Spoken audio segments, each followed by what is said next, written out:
Welcome to the Freenters tutorial on printing with the Freenters driver. Navigate yourself to a document that you wish to print. Then click File, Print.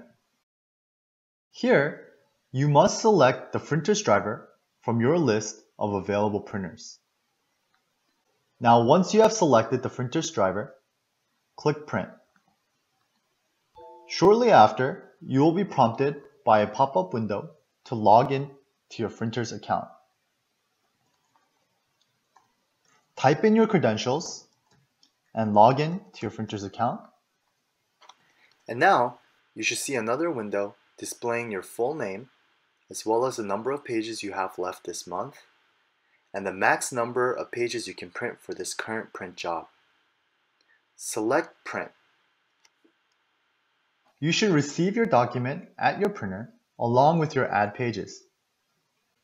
Thank you for watching the Freenters tutorial, and happy printing!